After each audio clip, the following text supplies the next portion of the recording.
Sometimes you need a break because you need to recharge your battery because you at your wit's end, right? And now you taking it out on the kids. Now you yelling at the kids. Now the kid, everything that they do get on your nerves. And now you're on edge. And now that you're spreading that toxicity, now your child don't want to talk to you. Those kids right there. Yeah, he's smooth. The boy smooth. All right, ladies and gentlemen, welcome back. Welcome to another episode. I'm Adam Butler. That's Paul Spann. All Black Man Spann in the building. You tuned to the MSR Pod, virtual edition once again. Virtual edition once again. We working it out, but right now we virtual. Yeah, we Brother are. Smooth is in the building. What's happening, Smooth? Oh man, ain't nothing, man. You know, top of the week. Yeah, it is, man. I feel like we ain't talked to you on air in a little minute. We talk to you every day. We ain't really talked to you on air in a little minute, man. Everything but good with you, man. Everything. Life is good, man. You know, just navigating through that ice and stuff. Yeah. I kind of wish I want some more snow though. Boy, if you don't knock it off. If you don't knock it off. I made my first trip to the 7-Eleven today, and I felt very accomplished. It took me about 32 minutes. When it would normally in the house all this time, for 2 weeks. So please, yeah, that sucks. Yeah, please knock off the warranting of more snow. You sound crazy. I mean, it's the ice that it really was really bad, but the snow itself. Yeah.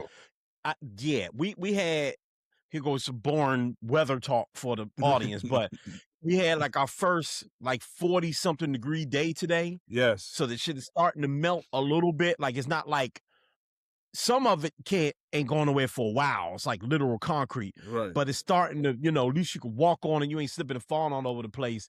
If it melts, like we get a good rain, this is boring. But if we get a good rain and it softens it up, I won't mind snow. But for right now, I could do without the snow. And they come for a little bit, nothing too much on Sunday. Yeah. Damn the snow. I can dig it. I'm with you down with the snow. We ain't rocking with the snow. All right. We ain't rocking with the snow. But what we are rocking with is this show today. We got a lot to talk about today. For sure. Later on, our good friend Erika Totten is going to join us. She's going to talk about her emotional emancipation. We haven't talked to Erika Totten since 2017, by the way, so it's really good to catch up with her. She's also going to talk about how her and her family made a big move and how there's a community of Black folks down in Mexico. And they're continuing the revolution just in a different way. We're going to talk to her about that later on in the show. But before that, we got a cool topic for you. But before that, we got to do the stuff. So follow us on Instagram, MSR Tribe. Instagram, MSR Tribe. I'm not even going to say the other one no more. Follow us on Facebook, Mindstream Radio. Okay. Erika actually convinced us. She enlightened us even more. She enlightened us on it. We ain't fooling with it. So you can follow us on Threads, MSR Tribe as well. So, we listen sometimes. To credible people. Yeah, we listen to credible. If you make sense, we're going to listen to you. Yeah. Follow us on Threads, MSR Tribe.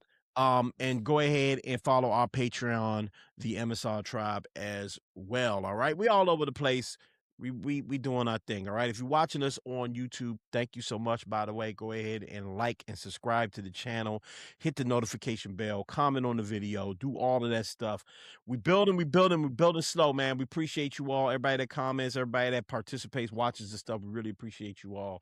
At the end of the day, and if you listen to us on podcast platforms, remember to rate and review the show. Remember to comment on the show. Share the show. Do all of that stuff. We appreciate you. Yeah. All. Shout out to all our bots. Shout out to all the bots. Bro, let's talk about bots for a second.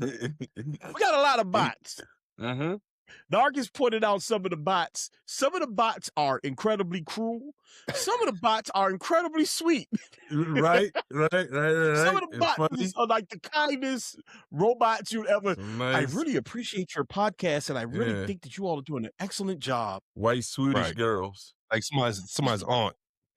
It's like some white girl and like Tim, who knows where, right? Right. Talk about some.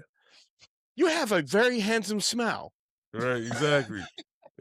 We'll put up a reel in the bots.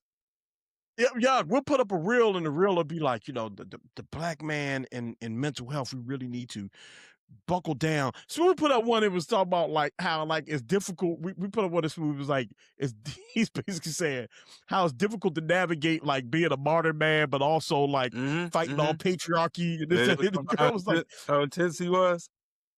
Yeah, the Bob was like, I really appreciate his intensity. He's so intense, right. He said, and he's showing love. Showing love. Man. Hey, listen.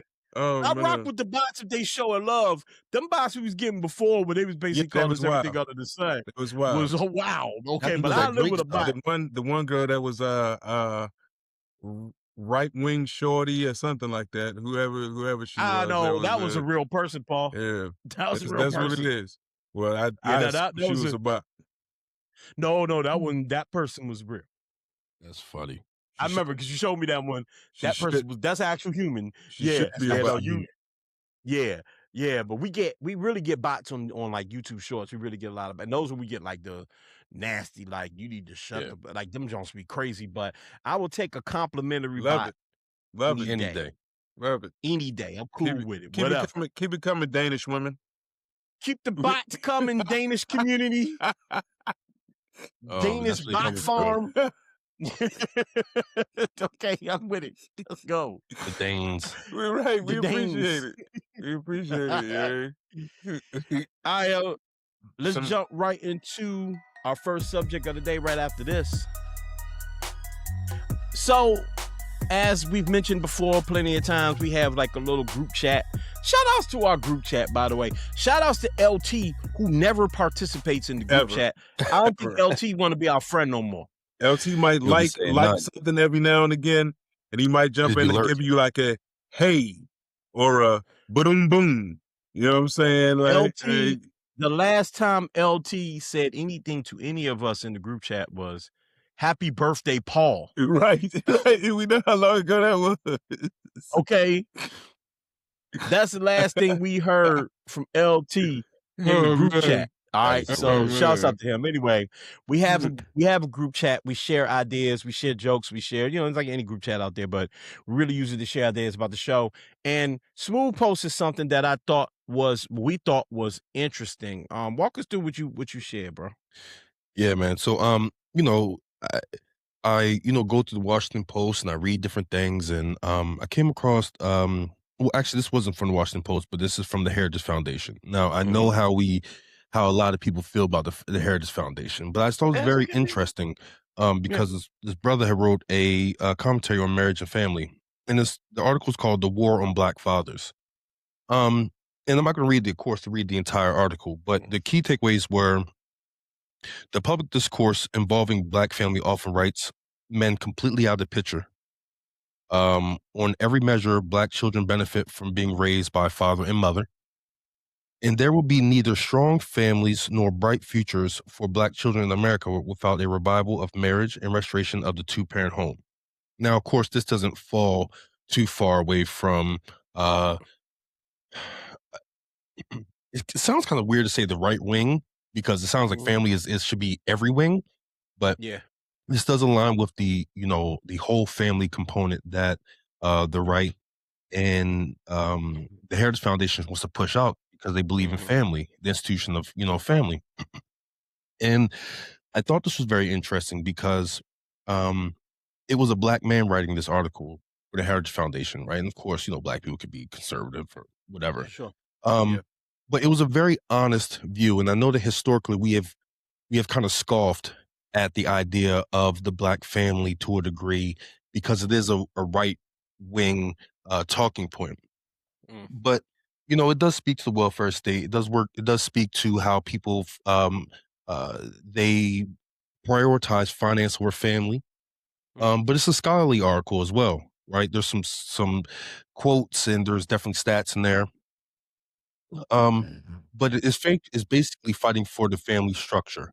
And I thought it was very interesting because I know a lot of times in society now we have like a lot of blended families. We have people who are single parents. We have grandparents who are raising children.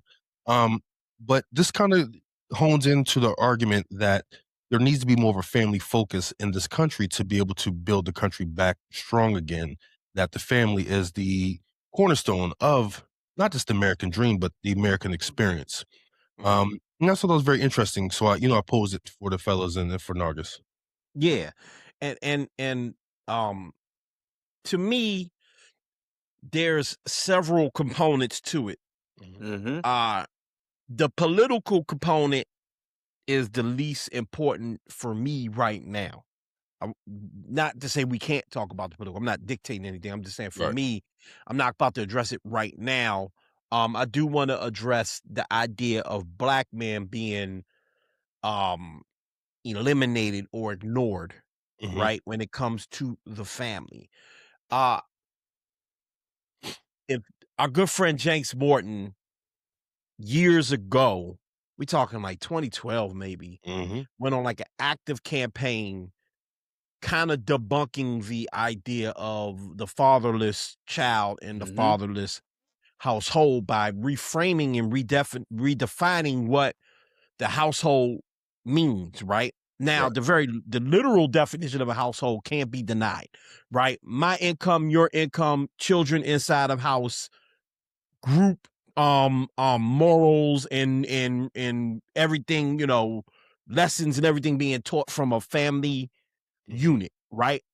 But he was trying to redefine it by saying, which some things you pointed out, Smooth, that there's blended families out here, right? How many fathers are participating in the household but aren't on like the taxes or aren't on whatever official document you may use to define how many fathers are involved in their household? How many women have full custody or not full custody, excuse me, shared not full custody, but right, but have what and P help me out. What is it when you have like the majority of the Custodial. custody? Yeah, Custodial. custody. Yep. Yeah. Physical. Yep. Yeah. So the kid may stay with the mom, 4 days out of the week or 5 days out of the week. I don't know how to math ain't math, but you get what I'm trying to say. Majority of the time, this is that home might be their actual residence, but the father is heavily involved, and that's why, like, sometimes when these arguments are made, it's usually it's not with a lot of info behind it or a lot of like modern info behind it, right? And it's usually presented in like, well, straight male with straight woman. There's a lot of components to it. You know what I'm saying? But I just think that I'm not sure if the black man is being erased. And I'll be honest with you, if I felt that way, I'd be the first to say it. I do think that there are things that happen to black men in society that are completely unfair happen to us. We have a lot of fights and a lot of things against us. And I can't speak for everybody's situation, P. Everybody's child's mother, everybody's situation, right? So we're just speaking about black men. But I'm curious as to how many men really feel like they're being erased. And it's a genuine question. How many men really feel like they're being erased, and how many men really feel like they aren't truly getting the opportunity to raise their child and put it into their child? You know what I'm saying, P? Mm-hmm. I think that, obviously the genesis of what we're talking about started with this article in particular. And if anyone in the audience has a chance to read this particular article, feel free to do so. But I think taking it further than just the article, a lot of these talking points are, and even in this, I know that obviously the Heritage Foundation has they're attempting to source money and do different things like that. So their research, in my opinion, is always going to be skewed to help them in the greatest part that it can. You know what I'm saying? Just because it only makes sense. You know what I'm saying? So I don't know if that's why they make the study. The study is that's not like that's not a negative thing to say. Like they're like only, but I would say that like in so many years, there's so much nuance to parenting and even the family. And honestly, I can speak from my personal experience from being a father who had joint custody of a child and had him straight down the middle of the time and like really co-parented and knowing, multiple people over the years, Adam included, myself, who has both a stepfather and obviously a biological father. And like my son in and of himself is 26 years old. So I've done that. I've co-parented with his mom since he was 4 months old. You know what I mean? So like, I do completely understand what they're talking about, and obviously the stronger your family unit is, the better the future your kid is going to have. But I don't know if that has to be incumbent upon people having to be under the exact same roof at all times. And I think that, like, as the future progresses, I think that different types of research factoring in other factors will come in play, and we can have a better thought, or better numbers and different things on that. Well, I don't want to shit on the article because of how sometimes numbers can be skewed. I mean, I think this is a pretty credible article, right? The article speaks to a lot of societal barriers that tend not to be there necessarily, as they don't harm people as much when there are a two-parent household. And for me, I think the conversation is bigger than just a two-parent household. I think it's about planning. It's about relationship building. It's about figuring out, what do you want with a partner? How can you gain those things together? I think that's what I pulled from the article, not necessarily of like that we're in a welfare state and none of that. Yeah. Right. I mean, people have opinions about that. But I do think, though, for me, this did kind of speak to about how we are cultivating relationships within our community, so that we can have healthy families. So to Paul's point, yeah, like I said, we have blended families. Someone has had a stepfather, someone has co-parented outside. But I do think that the argument of there being a complete package is what's more beneficial for rearing children, right? And I think that there's a lot of different aspects to go into that. Yeah. Again, I'm not defending the article, but I do think it's very interesting. I think it's a conversation that we need to have about how we do value relationships, and sometimes when relationships get tough, how do we try to mend them? Is shutting down the family component the best way to go about it? Or do we work on these things and go to therapy and actually get help, or actually go to the elders in the community and figure out how do we get around certain barriers that are in relationships? And so for me, it's more about that than just plainly saying there needs to be a straight man and a straight woman in the household to raise these children. But I think it's more just about how we govern over them, and how having support in the household, balanced support in the household, does tend to benefit children more than not. I could dig that 100%. I agree with you 100%. I think it's a good opportunity to talk about, like, all our perspectives, honestly. We don't have to all get too deep in our personal business. I don't want to make anyone talk about anything they don't want to talk about. But I think that we all have experiences, and as men, like for example, in my house, my wife and I are married. We have a daughter together, but she had a son before I met her, who I consider to be my son. But his father is very much in his life. Shouts out to Larry, man. Larry is his soccer coach. He's his dad, first and foremost. He's a soccer coach. Makai is here 4 days a week, with Larry 3, something like that. Like, but that's just what the agreement is. If he needs to go with his father, he goes with his father. If he's with us, he's with us. It's like, and that was something I feared for a long time. Not anything to do with him. I feared the idea of stepping in, sharing a child with someone, having a man feeling like he need to worry about me, right? So when I met him, it's funny. That was the night. That's not funny, but it's interesting because it was the night Nipsey Hussle died, right? It's the day I met Makai's father, like on a real level, and really sat down with him. It was Makai's 5th birthday. And we went outside at my old house. Paul know this house. We had the fire pit back there. He's smoking a J, sad about Nipsey Hussle, you know what I'm saying? And we like bonding over that, you know what I'm saying? And we were talking and we got to talking, and I told that man, I said, listen, bro, I love your son, man. I'm just telling you, this ain't got nothing to do with her. I love your son. Okay. Whatever you need me to do, I will do. I understand what I am and what I could potentially be in this boy's life. And I told him straight up, I said, man, you ain't never got to worry about me getting in your way. You are dad. I can't replace you. You got to worry about me trying to replace you. I cannot, even if you just stop trying, which I know you won't, I still won't replace you. I'll still be something just a little different, right? So I'm Mr. Adam. You know what I mean? Like I'm Mr. Adam, and he loves me, respects me like a dad. But I'm not, I don't want to be too, I don't want to, but you understand what I'm trying to say. So, and one of the dopest things that happened for me was his most recent, his graduation, not his birthday, excuse me, his middle school graduation.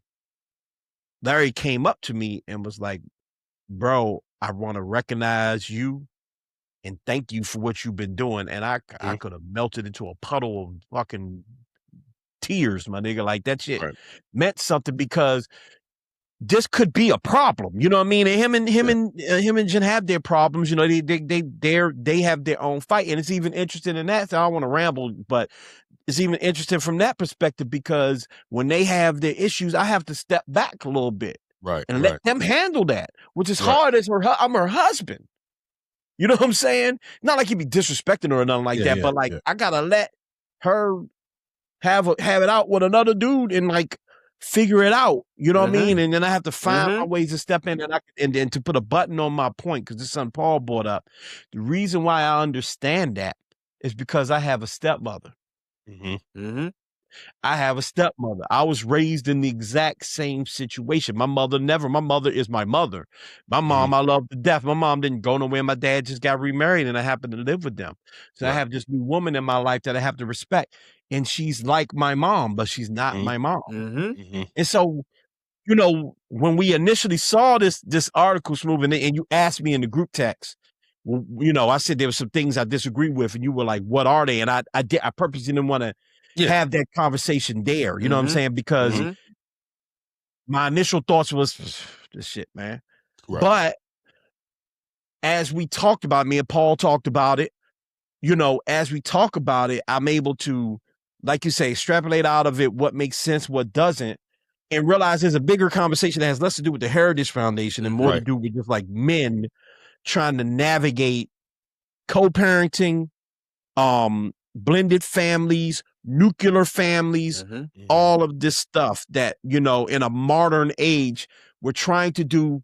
We all love our fathers on here, but we want to do better than our fathers, not because they were flawed or did bad, but we want to learn and do better, not just our dads necessarily, but men of that generation. We want to advance. And so, you know, it's a lot there. I don't want to just talk my head off. That's just something that stood out. Real fast, I was going to say, for me, no, please. A big piece of this was the economic argument. Right? The economic argument about how the money is flowing and how the money is being used to the benefit. And again, I'm not speaking about, they threw black fathers out the house so women can get welfare, and now women, I'm not rocking with none of that. But I do think, though, it is interesting to see of a correlation of family inequities within the family space, but also how that kind of goes out into society in poor school and poor grades and like behavior and things like that. So again, they're making the argument that, if you have the family together, you probably lessen those things from happening. But I think, to your point, Adam, it does kind of go. It does go into, you know, you still had a mother figure in the household with you, even though you had a mom. You still had that figure there, you know. And I think that, like, to your point of the more modern family, more modern space. I do think it's a very interesting conversation because from an access to resources and things, the black family does seem to be hit. And again, white poor families probably also get hit the same way, right? But, you know, with this conversation with the black family and how there are some conservative trailings that have come with the Black community or the Black family for a while. And so it's very interesting to have that conversation now that, you know, we are becoming a little bit more progressive, I think, as a community. Of course, we're not a monolith with our thought. But in terms of the family, I feel like that's kind of like a ball and chain that may be on this conversation of how we do progress through the ranks economically and how we maybe view success. Yeah. Mind you, in this whole conversation, like, I don't think anyone, myself and neither of you two guys, are taking anything away from the nuclear family or taking anything away from the fact, because and I'll just say this, not like, again, not to harp solely on the article, but they were also stressing the union of marriage a whole lot. You know what I'm saying? Like, and that was one of the main. Am I correct in saying that, Smooth? That was one of the, like, the main focal points of they were stressing that, you know, you should be married, and from the married family, that's where the most of the success and the other things that you were talking about come from, right? I think that is important. I don't think that we like, I don't think, like I said, any of us are discrediting marriage, because if that's something that you choose to do, and that's what works for you and your family, I think that is very important, and we're definitely not talking down on that. I think our plight and our thought process is just to broaden the scope.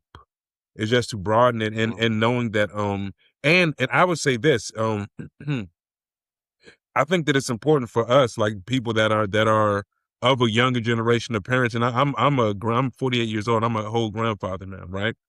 So I've lived an experience, like, I've lived experiences of rearing my son, who's now 26, and going through a lot of things, going through court, going through all sorts of things of this era. You understand what I'm saying? And so I think that it's important, aside from legality and all these other things, that we just get back to teaching whomever character and looking for character, because like, certain like, we talked before about utility. We talked before about, you know, marriage and roles, and we talked about all those things. I think sometimes in this microwave society that we have with, you know, I know how much you talk about the media and all those things, Smooth. Like, so many things are pushed in the way of what we want and what we need and what we think we should have and what someone deserves and all those things, as opposed to stepping back. And I know it sounds corny as a mug,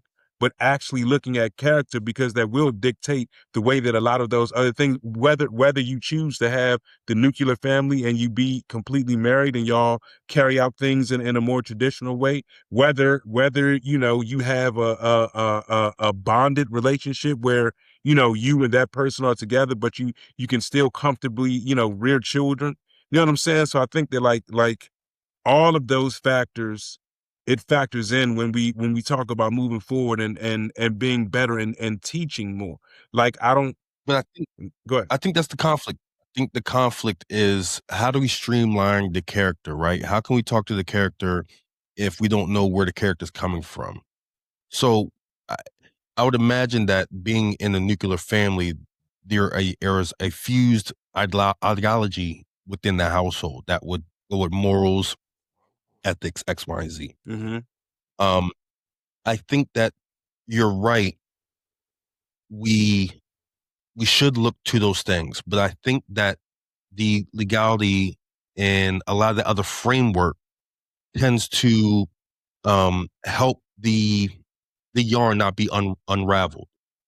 I think right now we're starting to see men having a very difficult time figuring out where their place is in society. And if we start to, I think the argument is, if we start to not really value having men in the household, then we're really going to start crumbling as a society, because that big piece, even though some of it has been historically rooted in you know, a lot of male bullshit. I can't think of the word, but I could just, you know, the male bullshit, right?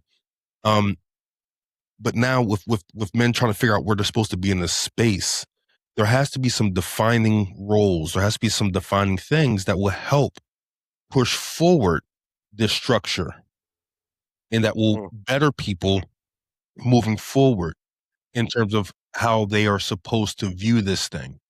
They typically say that married kids who are in married families, I'm not gonna say they say, historically there has been studies that show that if you were in a household with a family, that you will start to emulate that. Now, of course, we know that that's not necessarily true. There's people who grew up with both parents in the household all the time and end up getting divorced and things like that. So we know that's not true.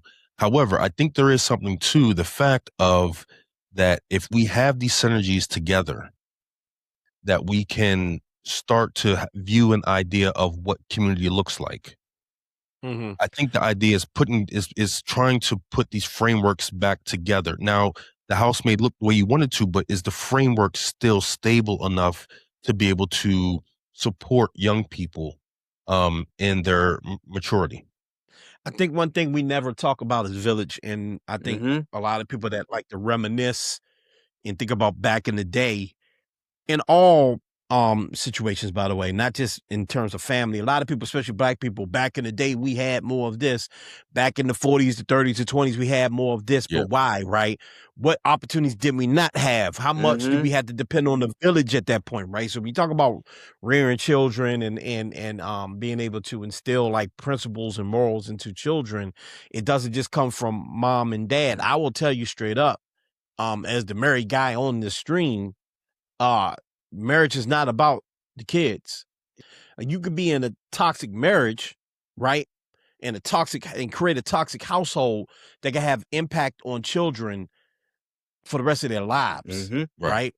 Smooth made the point that people have been, raised in a nuclear household, but end up being womanizers, end up being, not knowing how to handle relationships, right? Whatever toxic trait you want to name can come from seeing your mom and your daddy arguing all the time, seeing your daddy sleep in the little room while your mom sleep in the master bedroom or down in the basement, see your dad come home in the middle of the night, watching your mom be loveless or abused mentally or physically, whatever it may be, right? Marriage is not about the kids. The marriage is about you two, right? And that is the balancing act, because you're trying to fill each other's cup while also paying bills and living life and doing all of the things. It's trying to find yourself in the marriage and not lose yourself in the marriage and all of that stuff that comes along that every married person since the beginning of time has dealt with, while also trying to figure out how to co-parent these kids. Okay, just because you married doesn't mean that your ideologies are going to be completely lockstep. You're going to argue about stupid shit like, I don't think she should wear pink all the time. You know what I'm saying? Or I don't think the boy hairs look just fine to me, or whatever, right? And sometimes it's not going to get easier. And I know that's not what you're saying, but I'm just addressing like the bigger point about like marriage is a solve all. It's not. You're right. What is important is a village. So what I was talking about earlier with me and Kai's father and his family and my family that's taking in Makai and loving him like the son that he is, that's a village, right? Our neighbors, our neighbor friends, you all met, at this point, Smooth, you met them and Paul have met them. Y'all know my friends, those are all people. You saw the kids that were over here, right? Those are all people that he hangs with and that they watch my kids at times. You know what I'm saying? So that village, having a like-minded village, to me, is what's important. So I do think that sometimes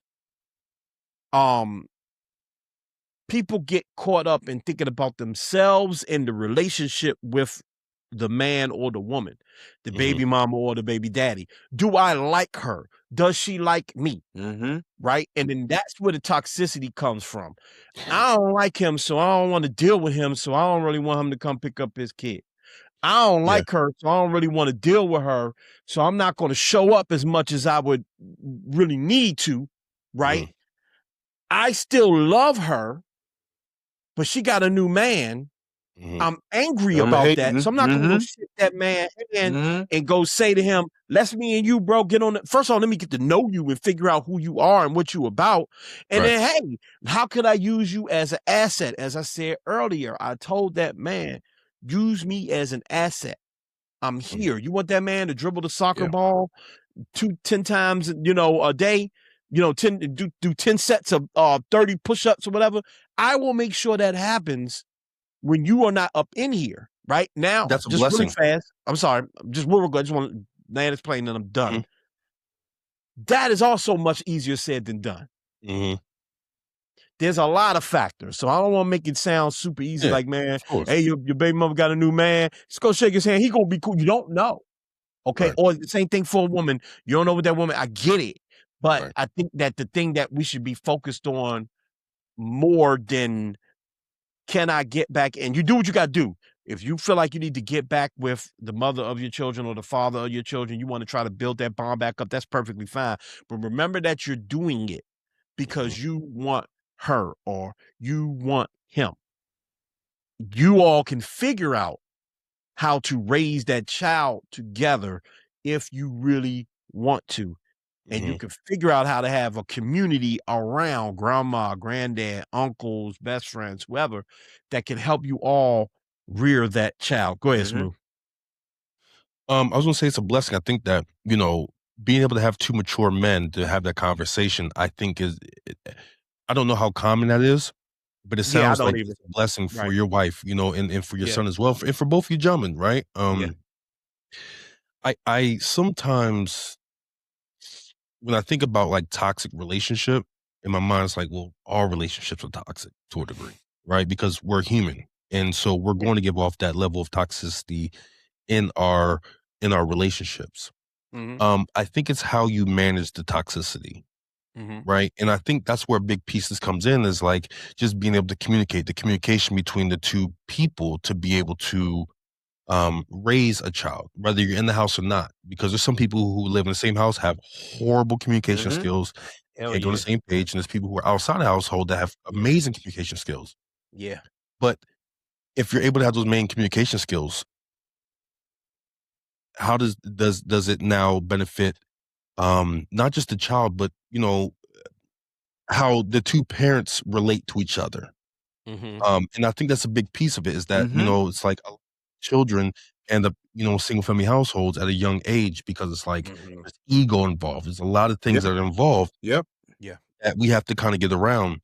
But I think that sometimes that's the toxicity that kind of has to get worked out in families and or relationships for them really to be these strongholds later on, right? Like, you have to, I'm not saying you have to go through something, but I think the people that go through things that can speak to them, right? There's parents that there's adults that probably didn't have their mom or dad in the household, and they're like, you know what, I'm going to make sure that when I do have a child, I'm in the household, right? So they kind of had to go through that unfortunate, or maybe less than fortunate, but that was their story to be able to get to where they are, to be able to appreciate how they are going to partner and or be a parent later on.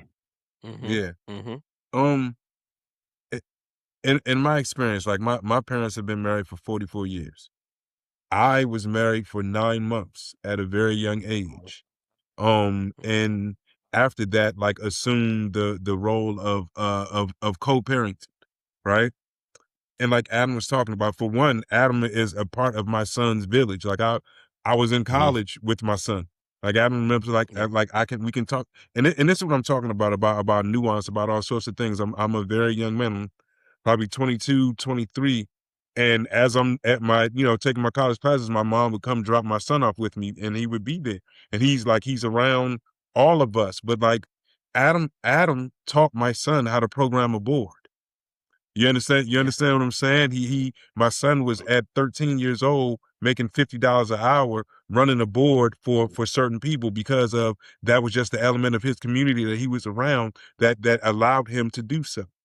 You see what I'm saying? So like, I think like we all alluded to, no one is taking anything away from the nuclear family, and we should all strive. But I think that it's important that we just invest in, when we have these talks, to let everybody know that yes, if that's how things shake and fold for you. Like, being at my bro's wedding is one of the best things that I've ever done in my life. It was one, you know what I'm saying? It was very stressful. You know what I'm saying? I had to make my way there, but it was one of the most, beautiful things that I've ever participated in. You know what I'm saying? So like, I would never discredit that, but also think about the nuance that his marriage bodes.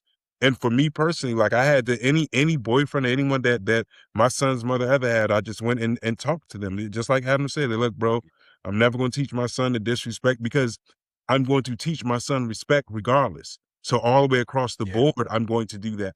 And like you both said, like so many things, like if you're not with a person, your main focus should be on the greater good of your child. And the problem with so many things is the ego. It's a male ego. It's also a woman's ego. You understand what I'm saying? And I don't know. I dealt with a whole host of things with my son. A whole host of things. Be it in the within the judicial system, be it within us being sleuths for ourselves and me having to do all sorts of things. Right? So, so I would just say that, like, as we're having this conversation, like I said, we're never gonna discredit the family, because the family is one of the pillars of everything. That's what, as a parent, you're the first process of socialization that your kid sees. But I think it's important that we talk about the full scope of both family and, like Adam said, community. We had later on, you guys are going to hear a great conversation that Adam and I had with Erika Totten, who is a part of a literal building community for Black families outside of the country. You understand what I'm saying, bro? So like there are so many things that are happening. Like I said, we're never going to discredit elements of tradition. We're never going to discredit even numbers, and knowing that like it says certain things, but we also, as we grow and we learn and we evolve, like back in the day, people would stay together despite all of those toxicities. You understand what I'm saying? Like back in the day, you have a man beating a woman upside the head, and the woman is told, well, you still got to stay with him. That's your husband. No. I think that as we all do our best to heal as individuals. You understand what I'm saying? Because like, I think if we start learning that none of us need to be all to anyone, we need to be all to ourselves.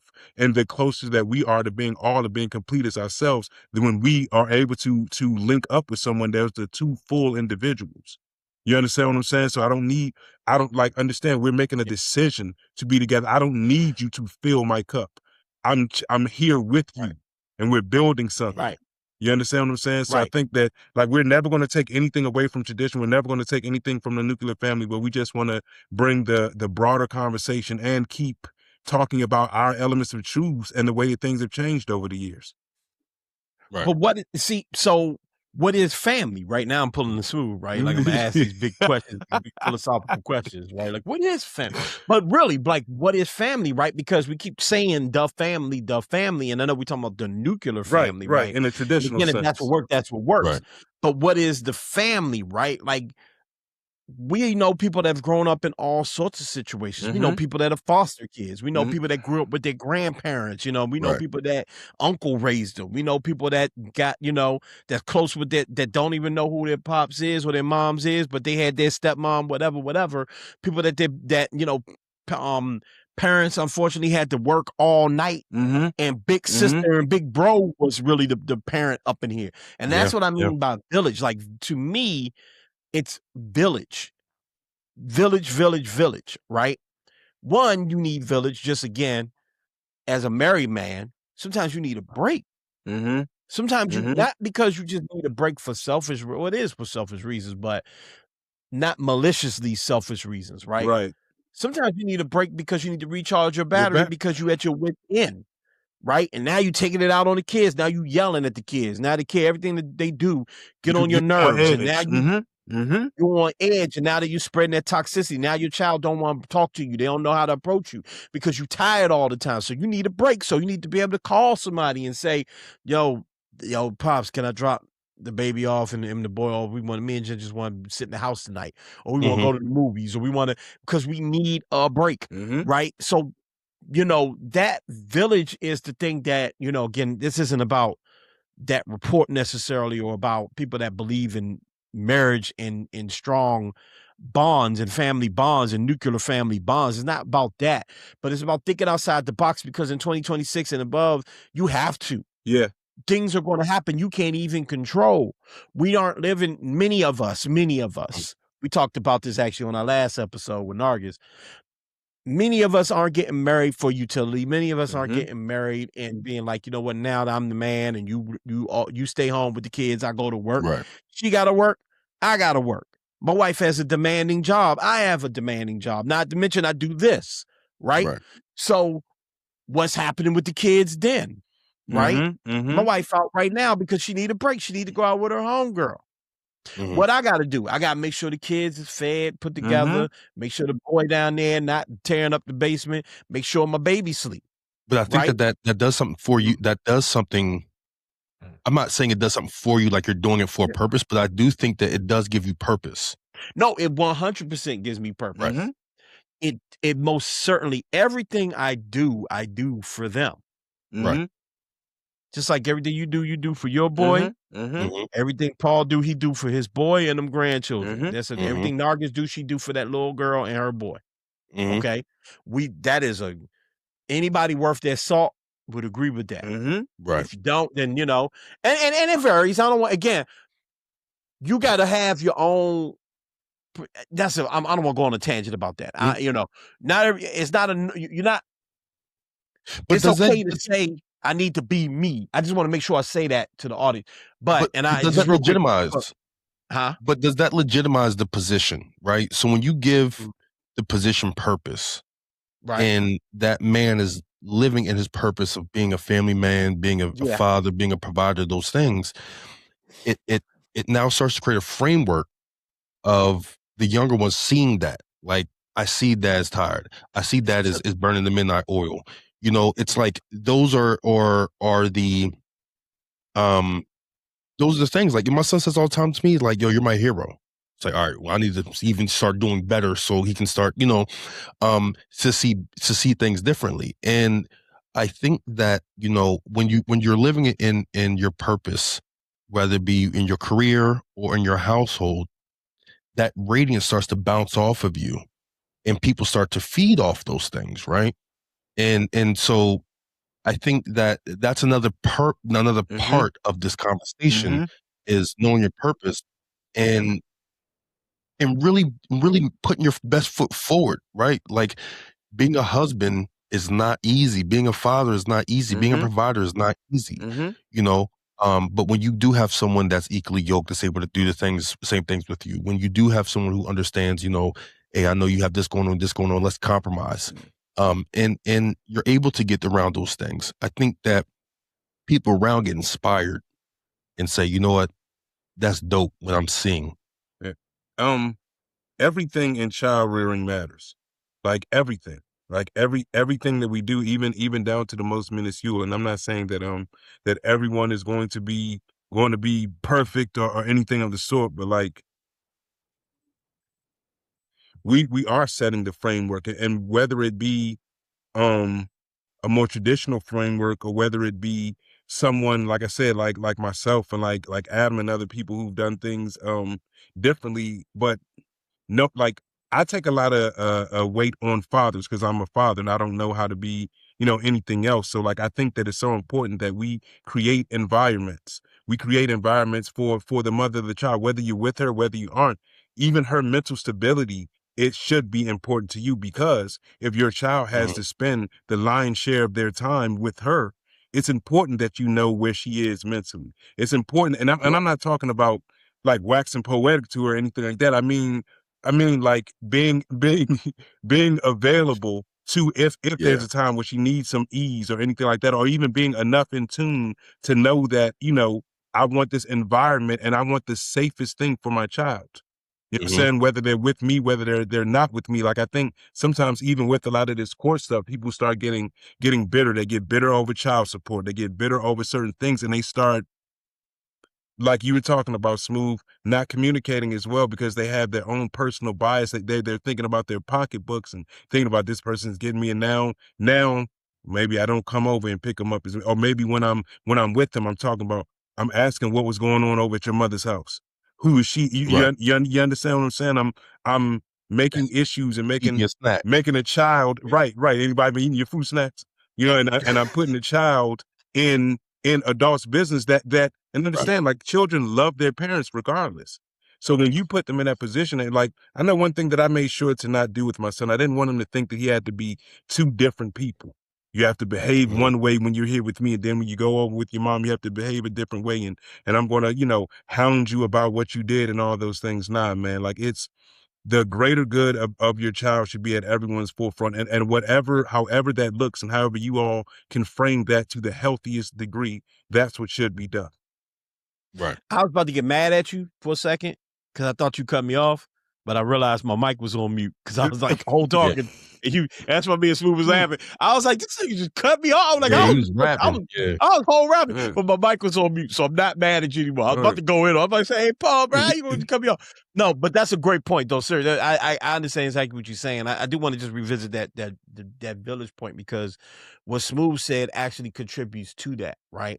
Not only are your children, so your purpose, it's your purpose, right? Like 100%. Like, again, when you have these kids or when you bring a kid into your life, it's about them.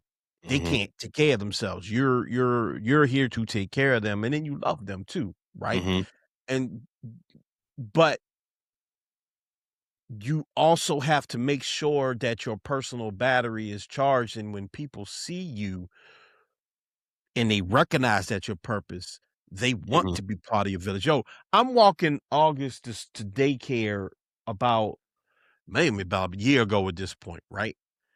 Yeah, it had to have been like February or March of last year because it wasn't necessarily cold outside. It was warm enough for me to walk her to daycare, but I think it was still like a little bit of like stuff on the ground. And I had her all bundled up and I got my coat on and, I'm trying to like lift the stroller over the curb. And this dude just pulled up on me, this older black dude. And the dude was just like, I see you, brother. Keep doing your thing, black man. I'm proud of you. And again, I almost in the middle walking because he saw the purpose. He saw it. So I think that again, when we take ourselves outside of ourselves, because Paul made a great point too, that a lot of this is really about the man and the woman. So you won't communicate with her mama and her dad and her brother and all these people that probably would help rear your child and get you and could help you help them and vice versa, right?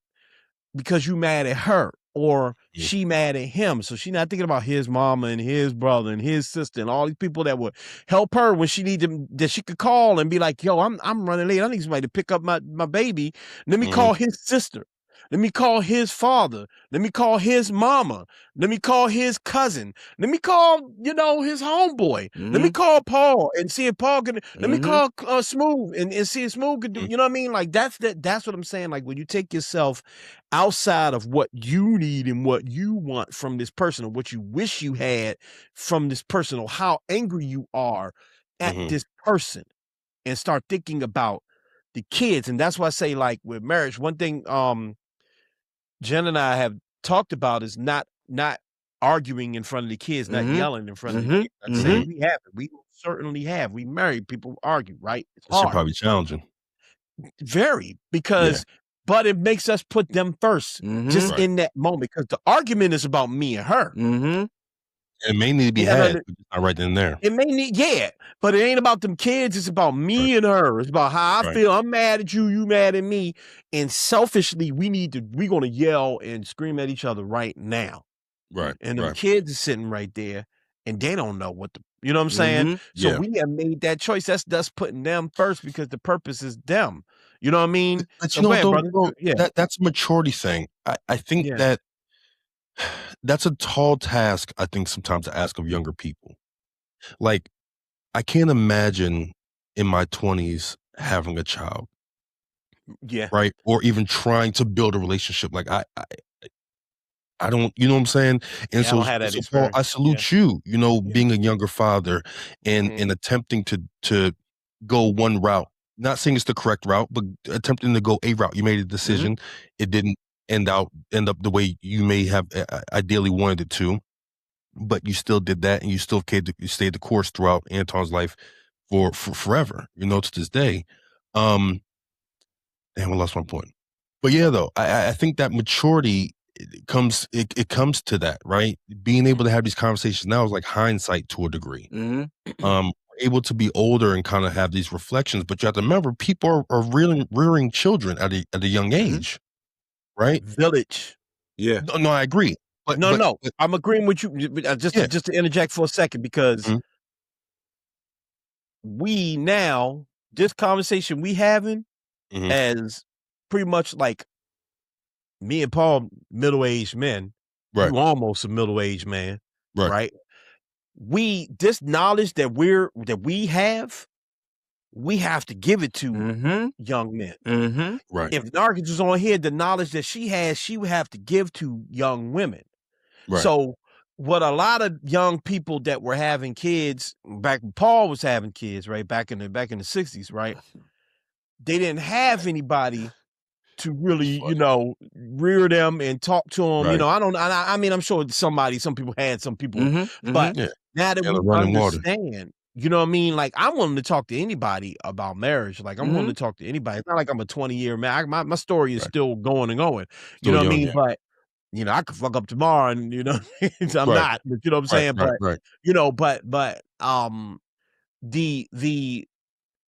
I'm willing to have the conversation with anyone to give them the wisdom, the little bit of wisdom that I have about this, right? Because I want you to enter it properly. When it comes to raising children, I haven't been doing it for a long time, okay?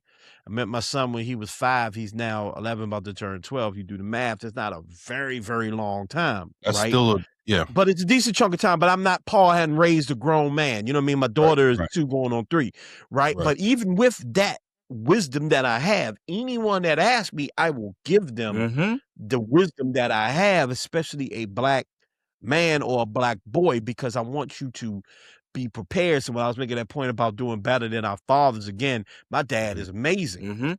Okay, I don't know how I'll do better than my dad, but my goal is to do better. Because we should always, it's like, if Jordan played, you should be trying to be better than Jordan. Could that be considered toxic, though?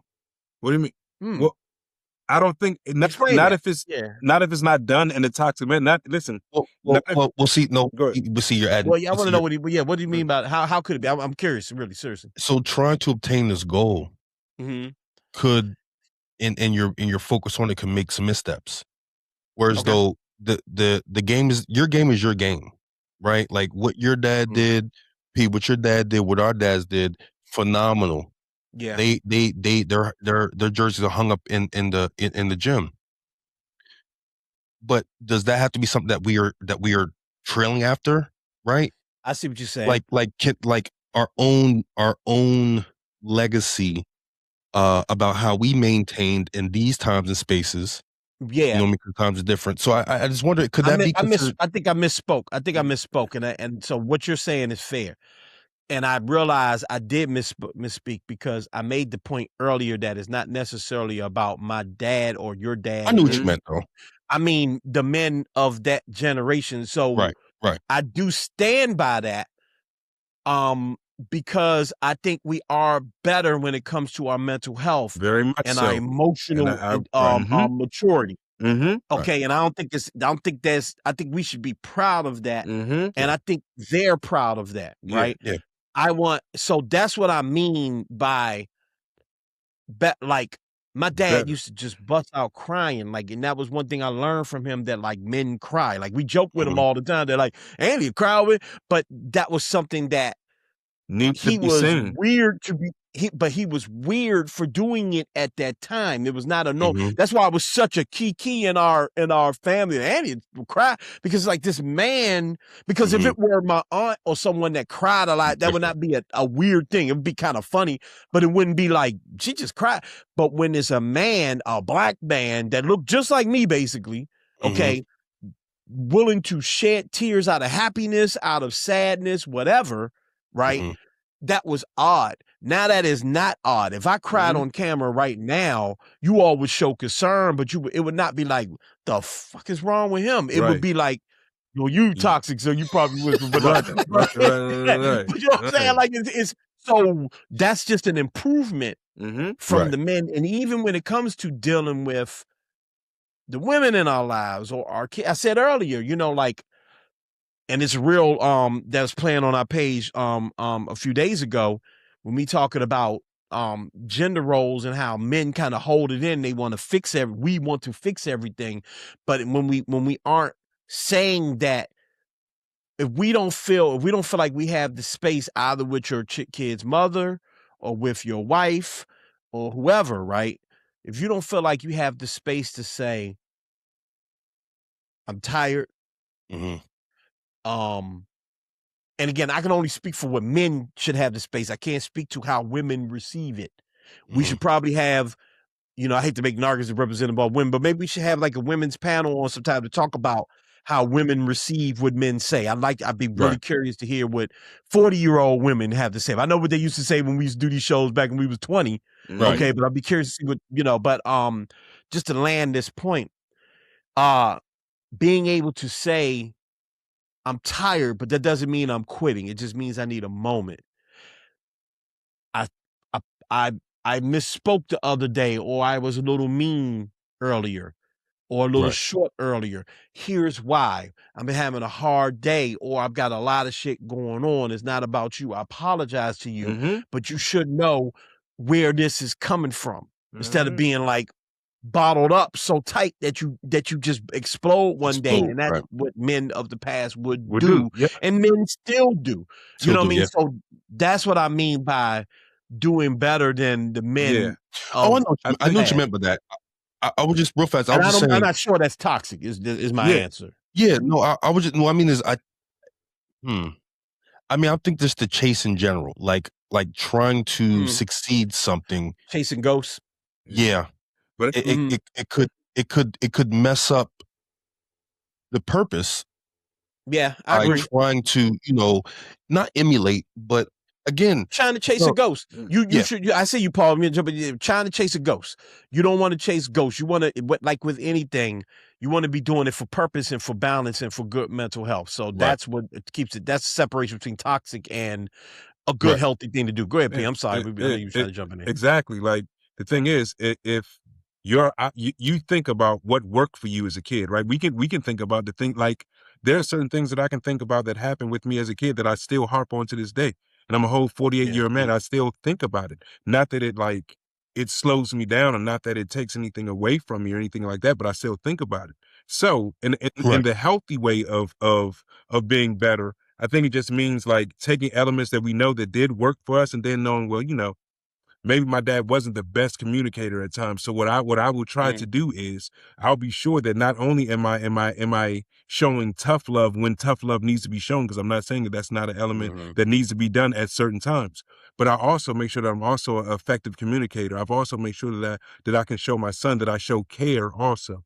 Like you know, like if you think about like Denzel Washington's character in A Raisin in the Sun, and how say it again. I think you're talking about Fences. Fences, that's what I mean. Fences, yeah. Daddy was in Raisin in the Sun. Hey, that's the wrong nigga. Hey, son, that's the wrong nigga. Don't want to emulate him. Yeah. But when you think about even some of the things that were said back in the day, like a child should be seen and not heard, and all those things. I think a lot of those things are fallacies, because kids are people. They're little people the same way that we're people. Like there's a way to teach respect and still show that kid that they're seen. There's a way to teach them, you know, how to be respectful in a group of elders, but also not treat them like they're subhuman, and they're just there to to be your remote, or to be your go grab me this and go get that for me and bring this to me and do all of those things. You know what I'm saying? So I think that exactly. You know what I'm saying? Like that. Those. Like I said, there's a way for us to healthily be better and chase being. And I think what Adam was talking about is much more in the mental space. You know what I'm saying? I think we like that sternness, that love, and knowing how we gotta, you know, help young boys be men and all that. We got that down packed. But it's like we're still navigating the space of mental. Like I always knew that my son would have to go seek therapy. I already knew that. I've known that all his life. I know the things that happened with his mother and myself. I know the fact that I'm a paralyzed man and have been so since he was 2 years old. You understand what I'm saying? So I already knew, and understand something, with that knowledge and with being able to protect him to the best of my ability, even with challenges from his mother at times, a lot of those things he sought on his own. He did therapy and all those things on his own. He had to figure out a way to both speak with his mom and speak with me and do all those things on his own. But long beforehand, I already knew. Like Adam has seen, instances and different things happen between exchanges between, my son's mother and I. Had been some doozies over the years. But now, like having gone through all those things, and now that my son has children, the conversations that we're able to have, and even some of the revelations that he comes and says to me about understanding things more from being a father and looking back and going, Dad, like I can see, why you were doing this and what you were doing in this instance and all those things. So I think that's that element is important. Like I tried to be the very best that I could be for my son, and I hope that he's equally as good as the things that I tried to do with him, and even better than the things that I did with him. No, you trash, nigga. He gonna definitely be better than you. Go ahead, Paul. Yeah. Hey, listen. I was gonna say this is my last comment on this. This will be my last comment. I appreciate your comment about them not being, little remotes and stuff like that. But I tell you what, the moment my boy got old enough for me to be able to say, "Hey." Oh no, it's a part of it. It's a part of it. Hey, listen. What I was able to say, boy, go in the kitchen. I pulled the ultimate move on him the other day. I said, "Hey, man, come here." Yeah. I said, "Come here, man." I'm sitting in the chair, I got a chair just like this in the living room, right? Sitting here like, "Man, go find a remote for me, bruh." He looking around and shit. And I go, "Oh, damn, my bad, bro. So I'm sitting on the door." Right. Generation. The next move I'm from the 60s past. Hey, brother, the next move I'm gonna pull on him, boy. Actually, I'm not sure if it's I actually want to give his father this opportunity. I'm not sure if his father is pulled. It's, again, there's certain things he got to be able. Of course. But one of us got to pull the whole. Hey, boy, come here while you sitting on that throne. Hey, oh my God. Hey, you got to pull that one. The Friday. Hey, the Friday jump. Go on in, go grab me the. Yeah, come holler at me real fast. Yeah, come holler at me. What? Okay. My father pulled that one on me. Yo, y'all ever did that with a girl? Huh? Y'all ever did that with a girl? What, like my daughter? No. Like a girl, like a woman. Like make her. Like make her. You be in the back, like she be in the bathroom. She be like, "Yo, come here." And she get to talk to you. Like, "Yo, man, let me tell you something, man. Let me tell you something about being married. When you get married, for some reason, all the things that gross you out ain't gonna grow. I ain't gonna say to my wife, get mad at me and nothing like that. But like conversations in the bathroom are a regular occurrence. I'm talking brushing your teeth. I'm talking you in there brushing your teeth, right? While someone else is on the Iron Throne. You in there just okay, yeah. Handling marriage is a beautiful thing, man. Let me tell you that right now. That's hilarious, man. It sounds amazing. Let's get ready to wrap this up, man. We got Erika Totten coming up next. Sure. Paul alluded to Paul teased it a little earlier. Erika Totten's going to talk about what's been going on with her. She's going to talk about her move to Mexico and the community that she's formed down there. It's a really, really, really cool story. I hope you all enjoy it and stay tuned for it. All right? For sure. Coming up next. Well, this is a happy situation to be in. Yes. I got to say, very happy to have the wonderful, the fantastic, our good friend, Erika Totten on the show. Erika, what's happening? Yes. Things are good. I'm doing well. I'm glad to be back with y'all. It's been a long time. I was trying to remember what year was that when I was with you all last? Oh man. It might have been like 2016. Yeah, something of the sort. It might have been like 2016. 10 years ago? Probably. We've been wild. So we relaunched this show. We stopped doing this show in 2018. The end of 2018 is when we stopped doing the show originally. We just relaunched. So it's been that long. I think the last time we had you on, it wasn't 2015. I know that. We did have you on in 2015, but it must have been like about 2017 the last time we had you on in the studio over in Rhode Island Avenue. So gracing us with happy to with your knowledge. Yeah, really, seriously. And very happy to have you on. You're like the perfect guest to have on because we were all in a certain place. That's not the last time I saw you. I think the last time I saw you was at one of the Black Panther things Oh, the over screenings. at Yeah. Unique Spot. Yeah. Yeah, Dream Village. Yeah. Yeah, Dream Village. So, and that was, we talking about Black Panther one. So it's I been a know. while. The first one. Yeah. Okay. So we got a lot to catch up on. Life is very different since last we spoke. So I just want to ask you a very general question. What have you been up to? Ooh, okay. You know why I'm asking this. Figure out where you can start at. I know, right? What I have been up to is I have decided to leave the U.S. I left the U.S. Not just with me, of course, my husband and 2 teens. And we left the U.S. and we're in Mexico. We're in the Yucatan. That's beautiful. Yeah. And so, okay, let's talk about this because one thing I think we've always admired about you, one thing you really stressed, I mean, you have been in the trenches, you have been, funny, before we get into that, I was actually telling the story about you on the show. Now we worked together at a school years ago, but I remember I was at Pentagon City. I was telling the story on the show. People are like, you tell the story. He really was telling the story. Yep. And I'm shopping, being participating in capitalism to the utmost. Right. Shopping. And who do I see disrupting, doing her thing, but you? Okay, so this is how we were familiar with you. You have been in the trenches, but one thing you always stressed was Black joy, Black peace, Black mental health. Okay. Yeah. So you moving out of the country and moving to Mexico is intriguing to me.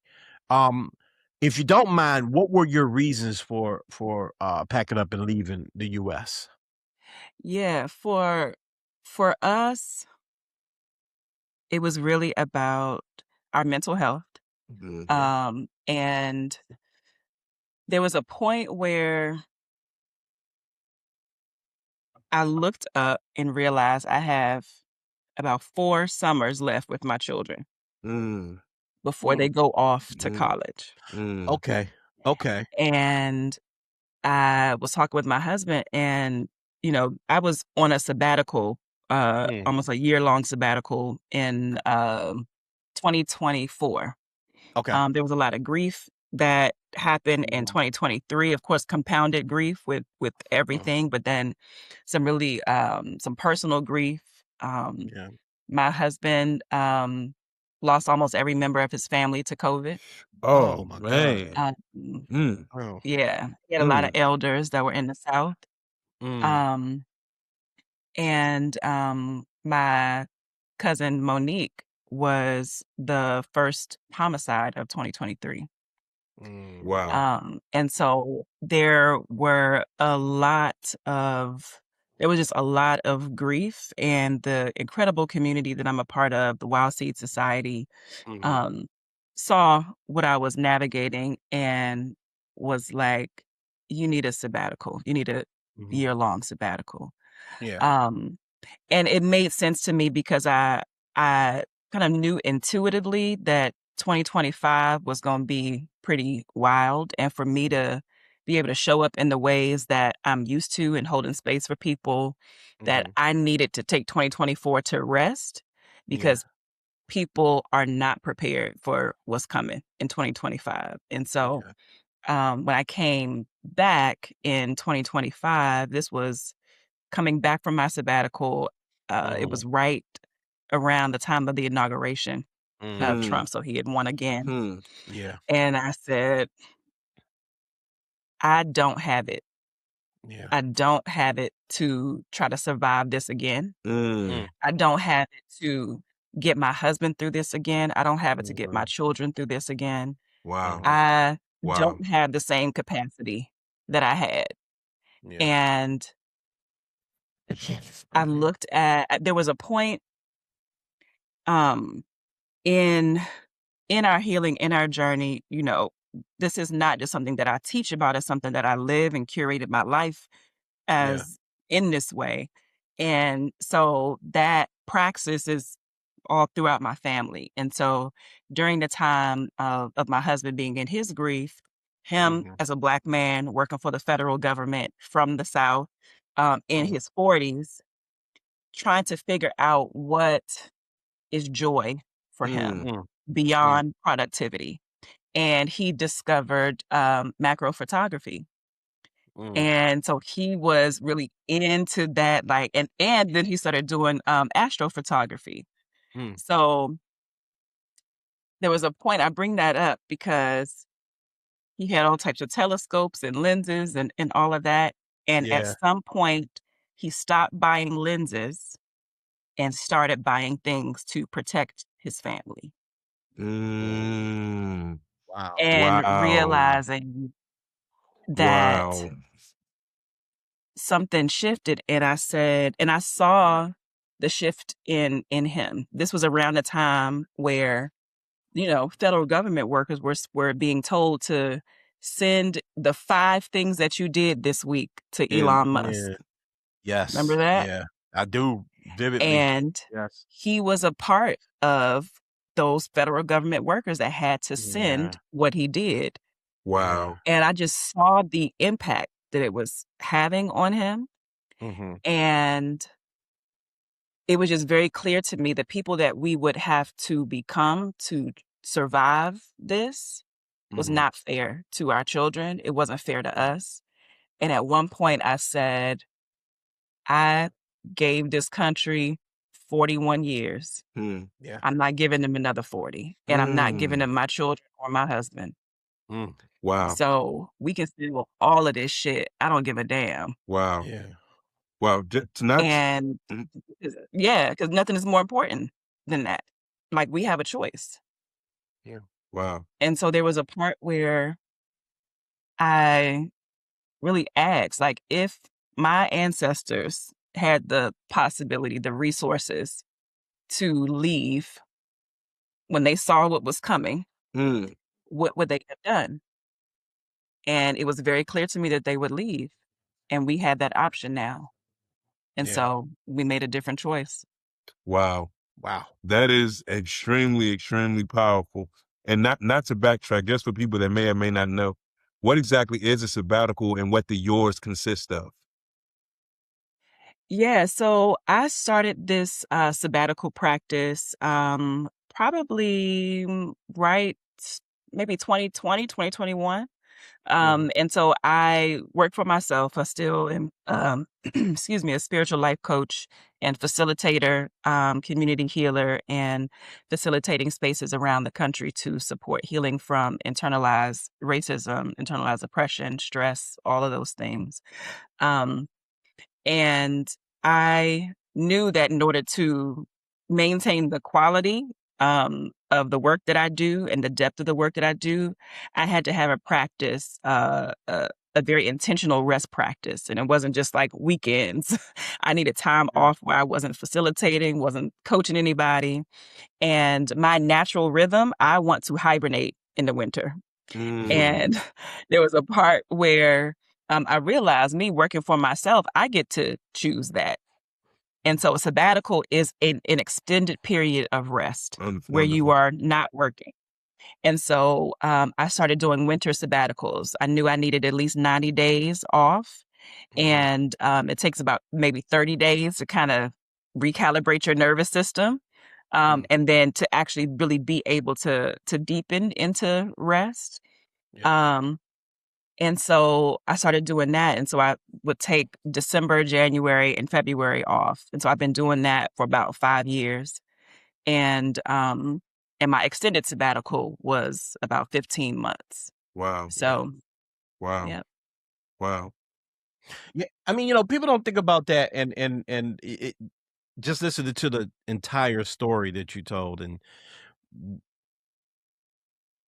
what stuck out to me is, and I mean, hit me hard, is he stopped buying lenses, your husband, stopped buying lenses, stopped buying things that gave him joy, and started buying things to protect his family. You know, and so you talk about a sabbatical, when you talk about taking that time out, especially now where, you know, he was in a situation where he's a federal government worker, and I said that I understood it completely. My father's a Fed. My wife and I have great friends that are federal worker, family members of federal workers, and during that time, it was intense. You know, we had friends that we moved out of the country because of all of this. You know, like you. So it's powerful to hear that even with that, in that, you all found a way to take control of your situation when many people did not. You know, there were many people in this that are still trying to figure out what to do, how to recover just from that one small thing. And not to ramble, but here in the States, that feels like 1,000,000 years ago, Erika. Like it feels like 100 million years ago. Like we've been through so much stuff over the past year and 3 months, I guess. 2 months, not even 2 months, really. Yeah. That the Doge and government, not government shutdown. Shutdown was after that, but you know, the Doge and the firing of federal workers and punishment. It feels like 100 years ago. So I just, again, I don't have a question necessarily. I just want to say, I'm glad you all, we're going to get all into it, but I'm glad you all made that decision, because I'm telling you, as a man, I felt that with what you just said, like that want to protect your family and to give up. Not that you, obviously you were protecting your family as well. In fact, you did protect your family, but that need to be like, you know what, I'm going to put everything to the side because right now I feel a storm survival mode. Right. And that's the challenge. And that's the part where it was very clear to me. Again, the people that we would have to become, we weren't gonna make it. And I'm talking about he and I. Like to be able to navigate that again, to be able, and that's my thing of like, in thinking about how we would try to have to survive this with the space that we're holding, continuing to process grief, parenting children, like, and then not to name, a lot of what I do, particularly for Black women, was criminalized. So there were contracts and things. Right. And so we wouldn't even be able to maintain. There would be so many things that we would have to change. We would have to change our children's school. And so then that would stress me out because I'm thinking about safety. I'm thinking about quality of education, like all of those things. And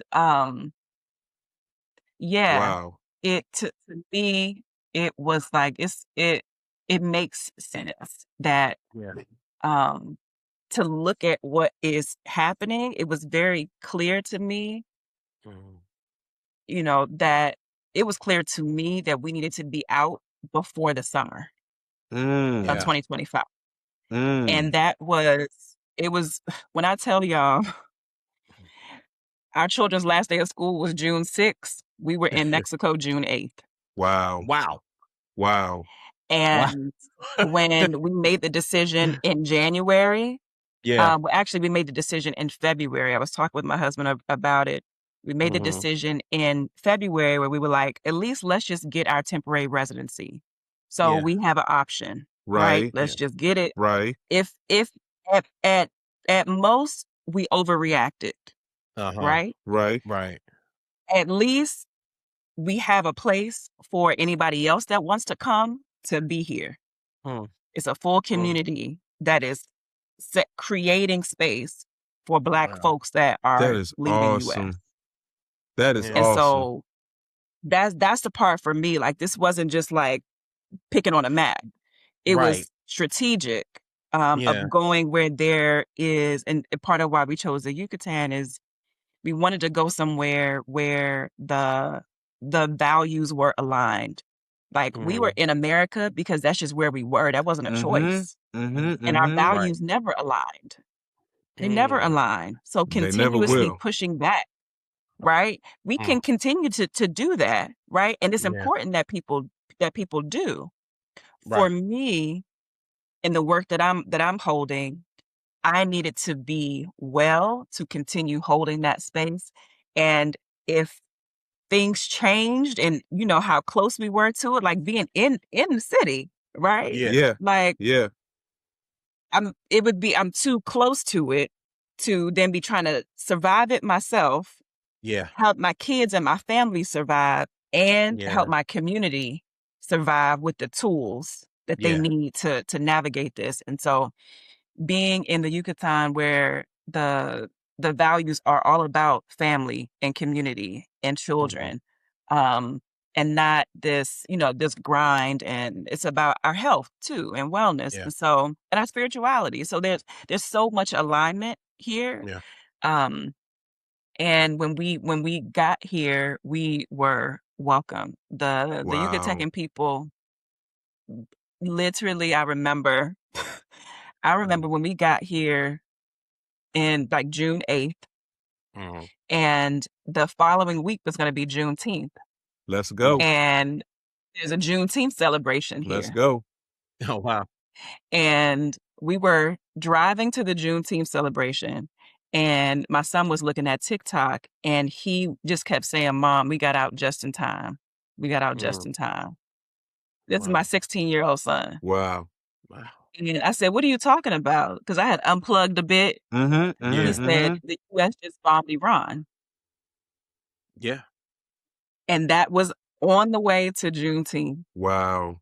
And for him, like, and over the course of that month, he just kept repeating that because he was still like plugged in. Our kids are very politically minded. They're aware, like, and so I'm trying to support him and like maybe unplug from that for a minute and just kind of relax into the place that you're in. And I'm glad that he was eventually able to do that. But yeah.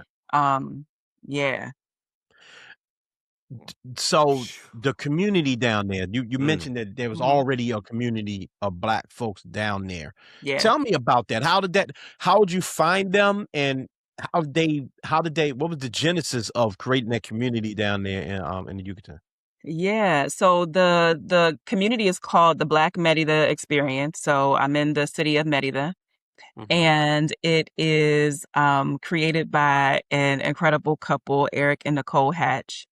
And they have just built a community on the values of love, reciprocity, support, care, joy, wellness, creativity. Like there's so much.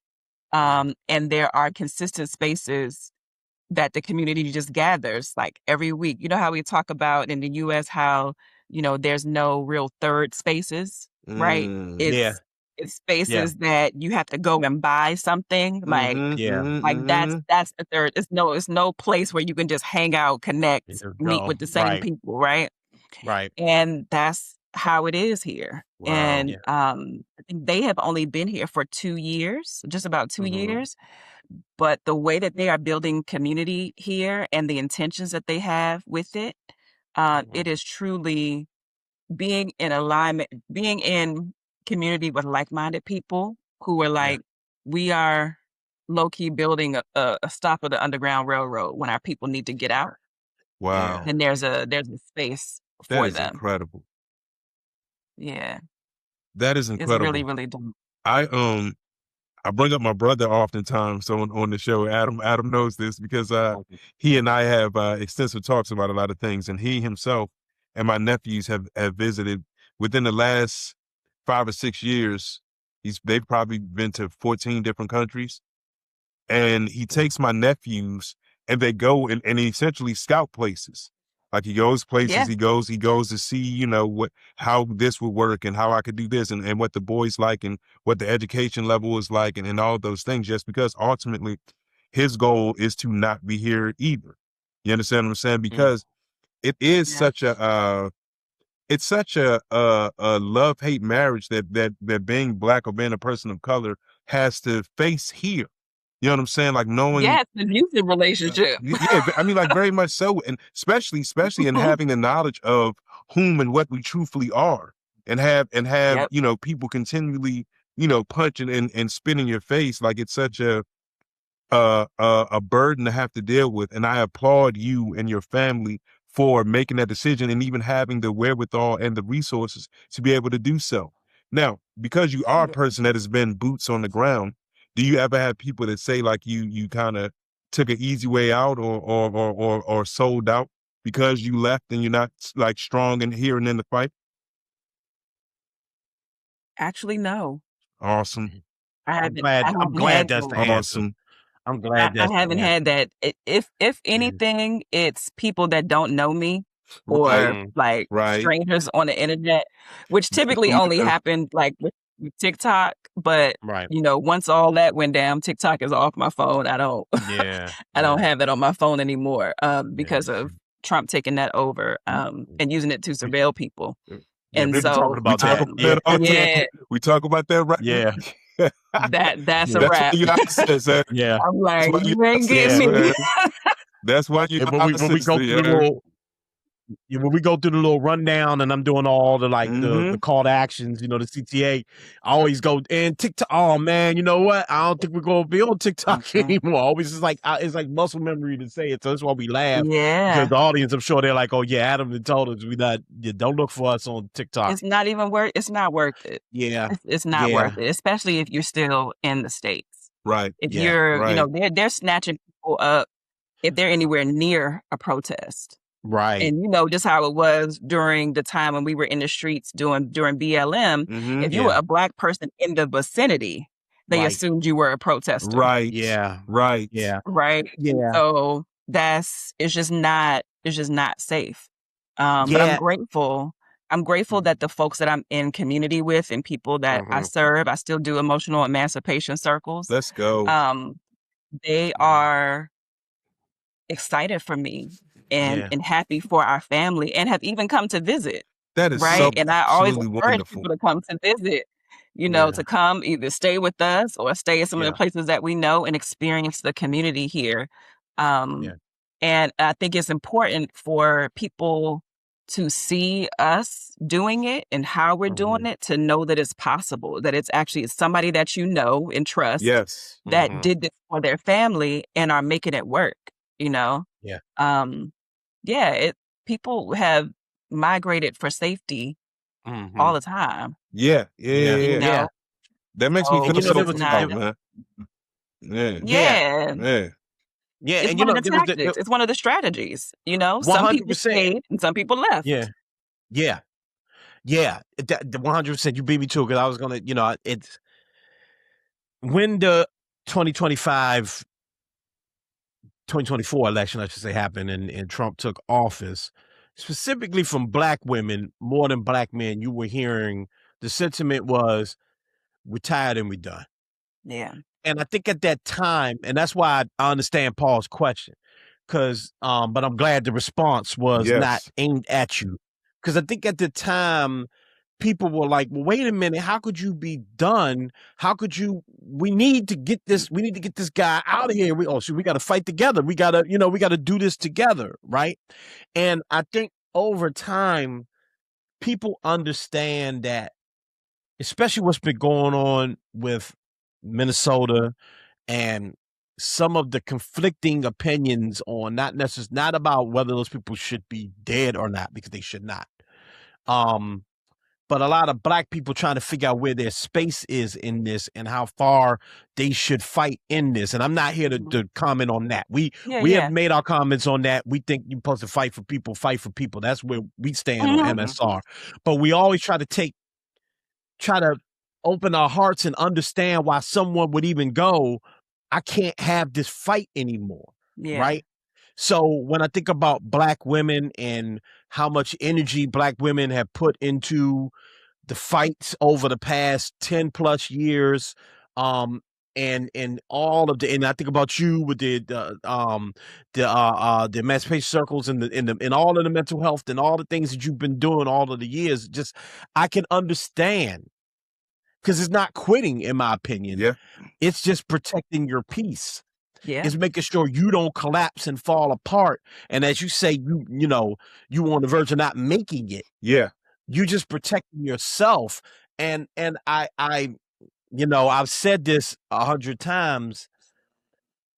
and I realize your husband's with you, so this is a black man that's participating in it. But I want black men to learn from black women. And I don't say this just to say it. Like, I mean this. Yeah, anybody knows me knows I've said this. I know you do.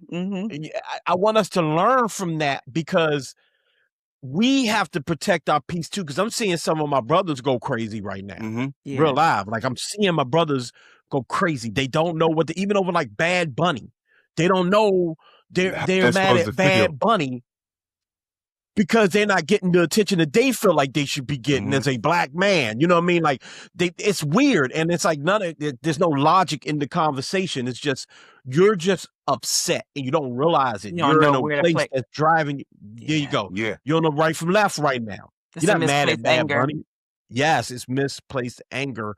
So maybe the solution isn't moving out of the country for everyone. And maybe it is for some people. But I'm curious as to, how do you think people get to the space that you were able to get to when you were able to say, I have to put myself first right now?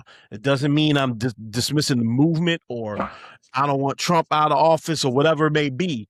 But how do you think people in general can get to the space where they're like, especially black folks, I need to put myself first and to put my mental health first? Yeah, I would start, first I want to say I understand people looking at black women who are saying they are resting like we did, it's the whole like 92%, we ain't, and there's so many mixed messages around that. I think there's a lot of pontificating on social media. And what I hear from other black women who are activists, who are educators, who are frustrated with black women saying that they're resting, and particularly they are upset at black women who are perceived as being never having been a part of any front line, any part of organizing or anything like that. So it's like their question is, how are you resting and you haven't done any organizing? Wow. That's one portion, right? Wow. Yeah. I'm not in that camp. So they're not talking about me. Right. Yeah. Right. Right. And so for me, even throughout our organizing, and even still now, I had to learn a way to do that where I am not sacrificing myself in a way that's going to take me completely out. Because that's going along with what systems of oppression want too. So if I'm grinding myself into the ground, if I'm using grind culture values in my activism, how does that work? How does that make sense? How am I using white supremacist values in a Black liberation movement that's saying that I am the mule of the world? And anything that is happening in this country, in this world, it is my job as a Black woman to take that on my back. Wow. Right? Wow. Now, there's a difference than taking it on my back and holding it with community. Right? There's a different way of holding it. And so that's the key piece that I think people are missing when the Black women that I know are saying, I'm resting. That does not mean that we have stopped supporting our community. That does not mean that we haven't been organizing with mutual aid. It does not mean that we're not babysitting kids as people go to protest. It doesn't mean that we're not making meals for people. It doesn't mean that we're not creating spaces for joy for people. We are doing that. What we are not doing is putting our bodies on the line as we did before, because things are radically different. They're similar, but it's intensified. Right? And so a part of that, what you're hearing too, with the 92% and of us not being on the front lines, is what people don't talk about is the heartbreak that Black women feel over and over again. That when we are let down. And so if we don't turn some of that energy toward us, then we're not valuing our own lives. And that's what I find people are upset because they expect Black women's labor. They expect to see us. And when we say, I'm doing it this way now, and just because you don't see it don't mean it's happening. Just because I'm not being visible about it doesn't mean it's not happening. Don't mean I'm not working. And the people, exactly. And so we're doing it, but we're doing it in a way that is more sustainable, that is healthier for us. Many of us can't do it anymore. One of the reasons why I left the U.S. is because even after that year-long sabbatical, I was really focused on my health. I was diagnosed with high blood pressure. Wow. And had to be put on high blood pressure medication. Wow. Even with all the emotional wellness tools that you do, that I use, right? It hasn't shielded me from being a Black woman, a Black mom, married to a Black man, and the stress that comes from being a Black woman in this country. Even things that I had gotten from my ancestors that are just biological, physiological. Right. Yeah. And so I can't do anything about that. But what I can do is I can remove myself and my family from an environment that continues to put stress on me. Wow. Yeah. And I think that even the imagery of you moving, protecting your peace, right? When I see your social media and you're just happy you're Mexico, right? That's powerful too. We had a conversation, just some inside baseball. Paul and I have been having a conversation for days now because when we relaunched the show, we were, hair on fire. We were doing, and no disrespect to the brother, actually, but we were doing our best Deontay Kyle. Like we were, every day. And we could even see the exhaustion in our team. And then the Charlie Kirk thing happened, right?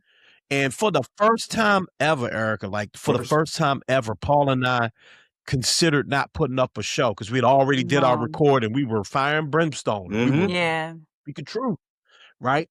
But that's the first time I ever had to think about, and Paul ever had to think about Paul. Paul had to think about me.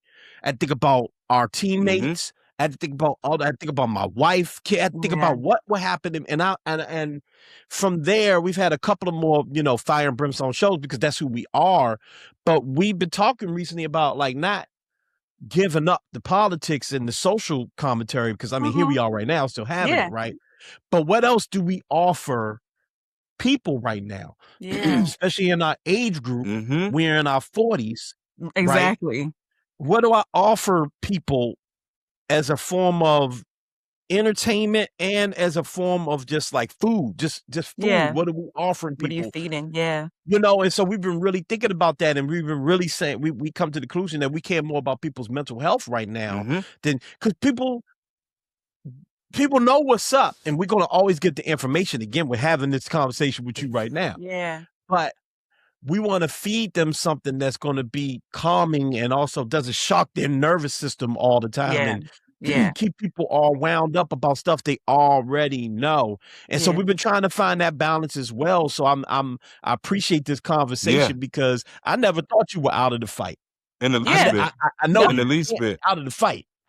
You know what I mean? But you are representing it in a different way that I think is vitally important. People need to, I was at, I took my wife to see Chappelle for her birthday. What am I thinking about? I'm sorry. I'll say Valentine's Day. Get it right. And one thing, I know, right? You're right. Valentine's Day coming. I got to make sure my celebration's right. But no, and one thing he did say that I thought was interesting, which is, you got to kind of try to hold your head during these crazy times, right? And I believe that, you have to find the best way to maintain your sanity during this time. You can't offer anything to anyone. So that's right. You did what's best for you and your family. And I love it. I really do. I really do.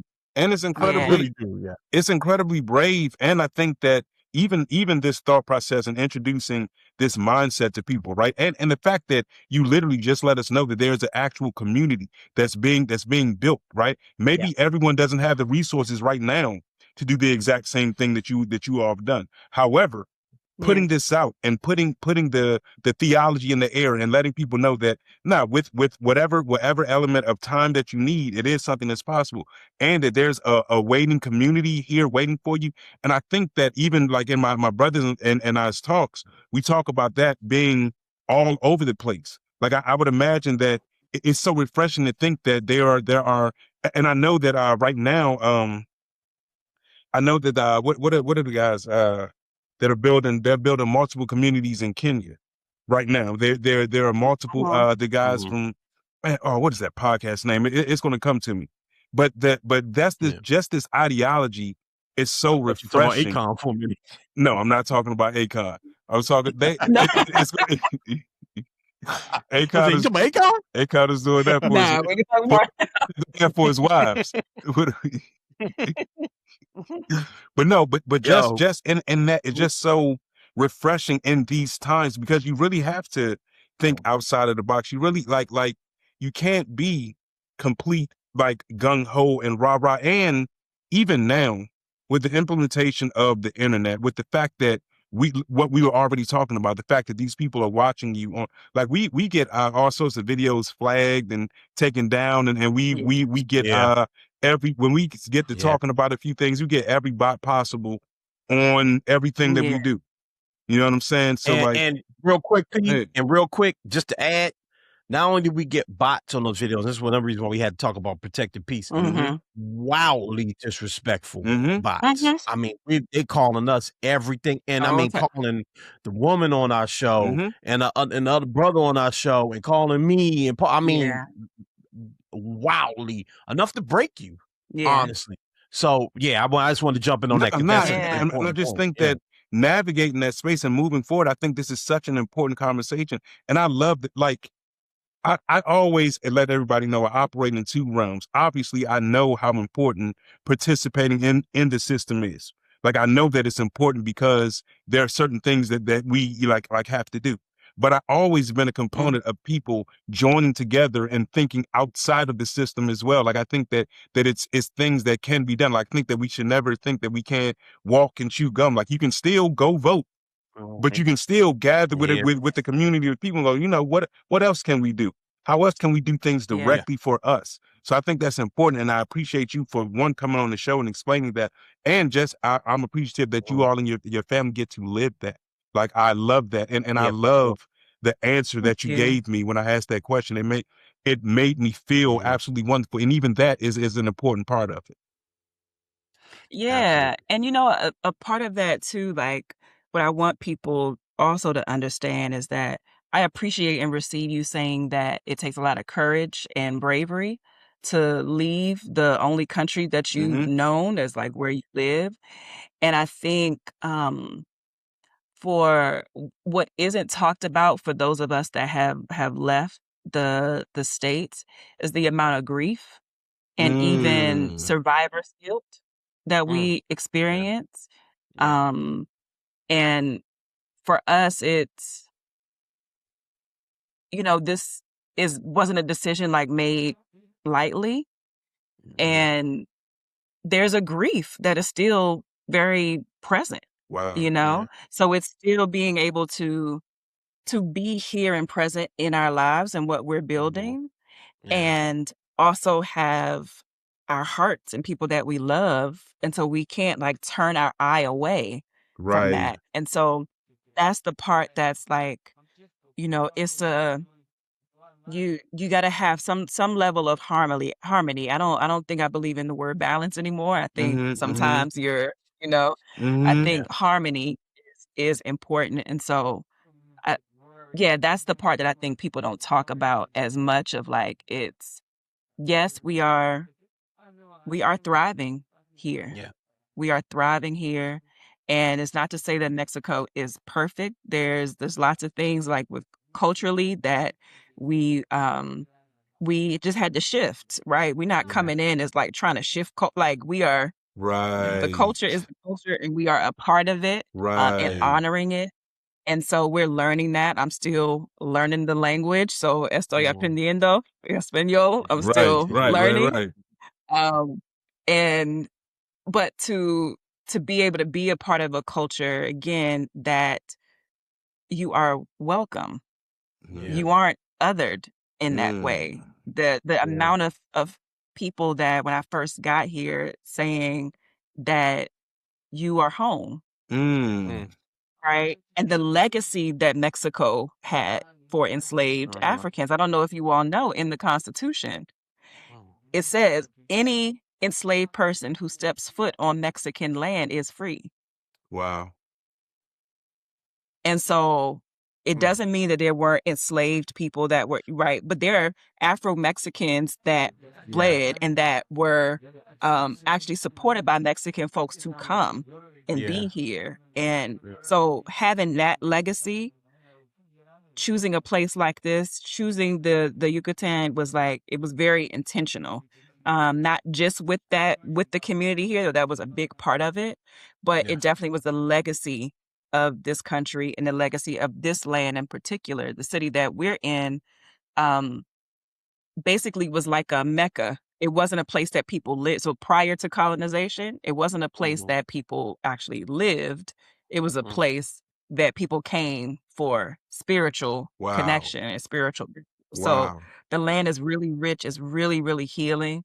And I'm just grateful that we had the resources following the American dream and then giving all that shit up and like to be able to be in a place where our children can thrive. So and we can thrive. So man, that shit is dope. I'm really it really grateful. is. That shit is dope. It's incredible. That shit is dope, man. It really is. Y'all gotta come visit. Yeah, most definitely. Hey, look, man, I'm gonna have to there wife actually go down to Mexico, man. yeah. I'm like 3 hours, a 3-hour drive from Cancun to Cancun. Wow. 3-hour drive to Tulum. Hey, listen. I live 15 minutes from the beach. I'm gonna have to tell her, look, I'm about to go up there and say we're gonna go visit Mexico. Yeah. Okay, we're going to visit. My nephew and his family are actually there right now. My nephew moved probably maybe like a month ago. He's Where? there. I don't know exactly what city they're in. They're not. My nephew's a chef, so he's doing personal chefing for a company and for 2 families. Yeah, but let me know. It's a lot. Most definitely, I definitely will get him. I definitely will get him plugged in with you. Get him. I wonder if he's in Playa del Carmen. That's a place where a lot of folks go to. Okay. I'll find out. I talked to him yesterday. He didn't ask none of those. Ask none of those questions. He know he in Mexico somewhere. That's Mexico somewhere. Yeah, he's somewhere in Mexico. And we're in the south. We're further south, so we're nowhere near Mexico City. Mexico City is further north. Okay. But we're not too far from Belize either. Right. So you selling it? I'll tell you that. You selling it? I'll give you that. Hey, listen. I'm telling you, there's a lot of stuff that just makes sense. Yeah, it just makes sense to have education be affordable for like to want a healthy population. So your medicines are not like your healthcare system is not for profit. Like so to experience that, like it's incredible. Like we've had checkups where you can get an X-ray done at your house. Wow. Oh man. Wow. So the things that they have been telling us about Mexico, about other countries in general, propaganda. What and Medina is the second safest city in the Americas. What grade are your children in right now? And how do you navigate and how is schooling navigate? Yeah, so they're in high school. So actually my daughter graduated from 8th grade right before we left. Nice. So that was her last day. Nice. June 6th, right? And she was going to be going into 9th grade. But 9th grade here in Mexico is the last year of middle school. Okay. So she's going to have another middle school graduation because she's in the 9th grade. Right. So she was a little blown. She was a little like, I'm still in middle school. I bet, right. Oh, she was blown. Yeah. And then our son is in 10th grade. Okay. And so 10th grade is the first year Of of high high school. Yeah, For them. yeah. So, but they're at an international school and it's great. It's bilingual. The high schoolers, everybody has Macs. The middle schoolers, they are working with iPads and all those things. So it's designed for international families where folks might be traveling. Nice. They have all the translation software. And with this school, you can get, so both of our kids are getting a U.S. diploma and a Mexican diploma. Wow. Oh, cool. Wow. So they'll be able to Do to their really thing go anywhere. anywhere. Yeah, That is so Anywhere. awesome, Yeah. man. You are Yeah. really enlightening us and blowing my mind and really just making my brain and my chest feel really good. All Good. about I'm to move to glad. Mexico. You He gonna know, be that was something I had to process, right? Of like, because a part of it, what we hear a lot of people say of why they don't leave is like, well, I just want to wait for my kids to graduate high school, right? Yeah, yeah. And right. And so for me, I was thinking that, and I was thinking about education and then realized that it was my own like American exceptionalism of saying, well, my kids are in a great school right now. I don't know what the quality of schools is going to be like. And then I was like, people, first of all, American education system is not even top tier, period. Right. Yeah. And people are learning all over the world. How about that? So to think that my kids can't just go somewhere And learn. and we find a good school, like, right. And learn the things, get them where you're trying to get them to go, where they're trying to go. Like it's possible anywhere we decide to go, you know? And so that took it over for me. And then seeing that education is affordable, like, you know, in PG County, they've divested from education for years. Yeah. Right? Yeah. And so it just wouldn't be sustainable for both of our kids going into private school.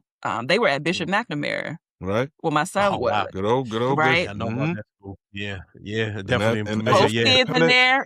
And a pretty penny. Listen, if we would have stayed and tried to get both kids got in, I mean, our daughter got in, it would have been, the monthly tuition would have been more than our mortgage. Golly, man. That's for nuts. high school. For high school. Nuts. I mean, that's and nuts. I said, this is not sustainable. This is not sustainable. This is not a normal thing. Yeah. Erika, I think you are going to end up being the national spokesperson for the country of Mexico. You are selling this in a way that I have. I think I'm about to move to Mexico. Yeah, I'm about to go stay like, we moved to Mexico. I'll just tell you. Okay, I've been talking to people. Listen, I've been talking to people, and they want to have like one-on-one conversations. And like I say, it's not romanticizing it. It's not perfect. There's a lot of stuff politically in lots of different cities here. I'm talking about what I'm experiencing here and understanding there is a privilege from being someone who was American. But also and that's a whole nother episode, like having the privilege of being American, but Black American, knowing what our experience is there. Right. Like there's things that, but I'm grateful that that's not something that I'm experiencing here in the Yucatan. It's like, there is a level of understanding of like, Black Americans are very different from white Americans, and our experience is very different. And so we come to people's country with respect, not colonization. Yes. You know? So, but I just wanted to name that. It's not, you know, I don't want to have a romanticized view of this. Right. Because there are challenges with the language and, you know, but people have done it every day. Like they do it every day. So we will figure it out. But we're safe. Yeah. Most and important part. Yeah. And you're doing it. Yeah. You're doing it. Listen, sis. I told you in the invite that we would talk for 20 minutes. Yeah. We would talk to do that, man. Okay. We can't do that, man. So, we can't do that. So I was like, that's cute. That's cute. Hey, listen. It's a lofty ideal, right? Yeah. I don't know what I was thinking. Okay, I don't know. It's about 20 minutes. I don't know what I was thinking. Okay. Yeah. All right. So we're going to give you your time back. We do appreciate you, though. It's so good to talk to you. Seriously, it's so good to see you happy. Not like you weren't happy before, but good to see that you're happy, that you're thriving. I was really excited about this conversation. I'm so happy you agreed to do the show. Before you go, though, you got things going on down there other than just living and thriving. Don't you got a podcast and some more stuff going on? What's happening? Yeah. So I would say first, check out the Wild Seed Society. That's the organization that I'm connected with that is still doing incredible work in the States. We have a revolutionary aftercare program that's supporting folks, community organizers who have been on the front line that need rest. And so supporting them with services so that we're not consistently losing people and churning through people like cattle. That's where a lot of organizations are doing. And the folks that have been on the front line are not being cared for well. And so Wild Seed Society is committed to creating structures of care. Nice. So that's that. The Black Merida Experience is a community that I'm a part of. They just launched the second season 2 of the Hive podcast. So if you go on Instagram and look up at the Black Merida Experience, you'll be able to see that and have all the links. And I believe they're actually starting a service to support people who want to come for scouting trips or who want to find rentals that give the full full service and get you plugged in. And I'll be starting emotional emancipation circles in March. So that's going to be coming soon. And I'll still have some of my virtual coaching offerings and things like that. I still travel back and forth to the States for larger conferences. But yeah, and my blood pressure's down. So Let's go. Clap it up for That's that. what we talking about. Keep that blood pressure down. Yeah, seriously. Okay. Yes. I love it. Yes. I love it. I love it. Yep. Well, we're happy for you. Seriously, we're so happy for you. We hope to talk to you again. We will talk to you again. Of course. I'm always available for y'all. Yeah. Appreciate you. Adam's about to go talk to his wife. I'm about to go. See how they go. I'm busy. He's going down the steps. Then I'll be all right. Yeah. Nah, man, but no, this is super cool. Thank you so much, Erika. Sis, thank you very much. Be good. All right. Thank you very much. You're welcome. Well, anytime. And love to the family. Always. Thank you. I share that with you. Always. All right. Peace, my dear. All right. All right, gentlemen. For sure. Great show, y'all. No doubt. Great show, man. Yep. Great show. I'm finding I'm enjoying these conversations, as we frame this show and what this show really is. We're always going to talk about everything, but I really am enjoying these conversations just about life. Hell yeah. And just about like where we are in life. And I think people can relate to just hearing about, life. Yeah. You know what I mean? So I'm always enjoying these conversations. I hope the audience is as well, because they're easy to do for us. You know what 100. I mean? And I hope you're getting food from it. You dig? Yeah. Hope getting that food from it. Is you know what I real? mean? You know what I'm saying? You know what I'm saying? Hey, before we wrap up real quick, just real fast. We talked about this a little bit. We don't got to get too far into it. I just want to just real fast. We talked about it in the chat a little bit. T.I. is begging for verses. Right. I should say begging. I don't want to play him, but he's more than willing to do a verses. Okay. Right. Who would you rather see him do the verses with? Just real fast. I mean, we can keep this super short, y'all. Who would you rather see him do the verses with? For some reason, the two names that keep coming up, one makes total sense to me. The other one, not so much. 50 Cent or Lil Wayne? Who would you rather see him go against? Lil Wayne. My bad. Me too. No, you. That's cool. I agree. What about you, P? Yeah, I think it'd be more fair of a battle with Lil Wayne. I think that 50 has a lot of hits and all that. I don't know if his stuff still hits a lot of hits. I mean, I don't know if he has the same hit list that T.I. has. No. Hey yo. You know what I'm saying? No. Now New York maybe. Right, exactly. Again, I'm gonna make this super quick. Lil Wayne, I ain't gonna really discuss who I think would win between Wayne and T.I. We talked about that in the group chat. I again stand alone.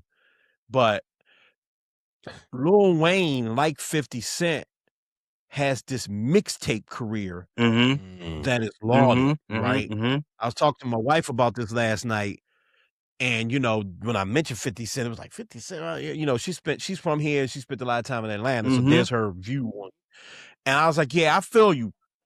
I will say I think T.I. would destroy 50 Cent. So do I. But you have to respect that in New York City, 50 Cent don't just have In the Club and Candy Shop and the PIMP. Right. He had a catalog because of those mixtapes, and it's the same thing with Wayne fans.